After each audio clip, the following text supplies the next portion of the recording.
Hey there, I'd like to talk a little bit about the ACT Math now, finally. Um, ACT Math. Okay, the first thing I want to emphasize is to answer all the questions that are easy for you and then go back to the hard ones. It's pretty much the same thing with any portion of the test, the reading and whatever else that you're doing. Remember that you don't get more points for answering hard questions. All the questions, no matter how easy or hard, count equally towards your mathematics total score. So start with the easy ones, the dead giveaways. If you don't see a way to solve a problem, or if the method you're using seems to be taking a lot of time, skip the question and move on to questions that you can answer more easily. Don't forget, however, to mark in the test booklet, not on the answer sheet, all those questions that you skip so that you can find them easily when you go back later. So that's the whole idea of that. Okay, another tip that I'm going to give here that was given on the other ones is pace yourself. There are 60 questions to be answered in 60 minutes. Now, depending on the test you're taking, you may have more time if you get another version of the test, but 60 questions in 60 minutes, which allows you an average of 1 minute per problem. Now, once again, with the averages, you're not going to necessarily answer a question every minute. Oh, I got 1 minute. Pick an answer. 1 minute. Pick an answer. Move on. The minute's up. Go to the next one. The minute's up. Go to the. It's not going to work like that. Some problems may take you less than a minute, and some will take you more. Don't spend too much time on any one question. You should keep a close eye on your watch to make sure you work at a pace that will allow you to finish the test in however much time you're given. Okay. Answer all of the questions even if you have no idea how to solve some of them. If you're stumped and have time, eliminate as many of the options as you can and then guess among the ones that remain. If time is running out and you don't have time to eliminate any of the options, guess anyway. Even a wild guess has a 20% chance of being correct, but a blank has no chance of being correct. And just as I said before, at least to get the correct answer even if you guess. So if you don't know it, the best thing to do is guess in this situation on this test. Remember, there is no penalty for guessing and no penalty for wrong answers. Just guess. Just fill everything in. Okay, watch out for the answer choice cannot be determined. The answer choice cannot be determined is rare, and I would write this in your notes. This should be one of your 10 facts for this video. When you see it, it's very likely wrong. It's almost always wrong in a question that comes with a diagram or for which you can draw one.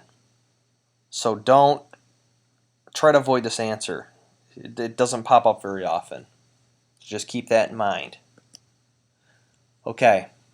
Plug in the answer choices. Sometimes you can find the correct answer by working backwards. Try plugging in the answer choices to see which one works.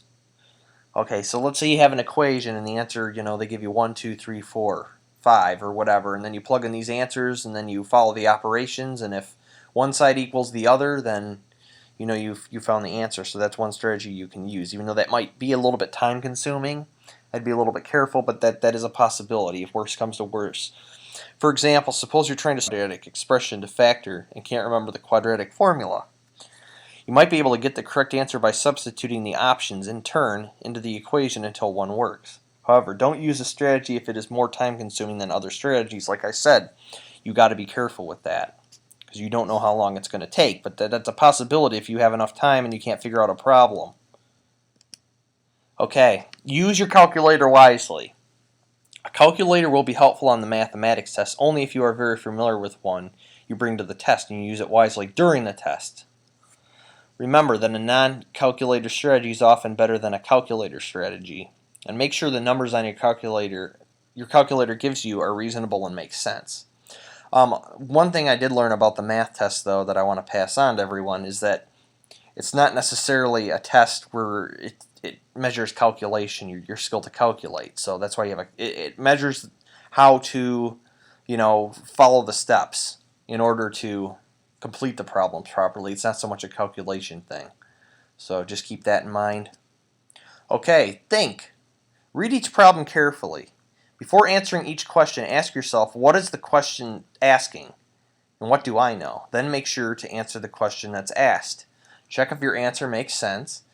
Check your answer again using a different method if possible.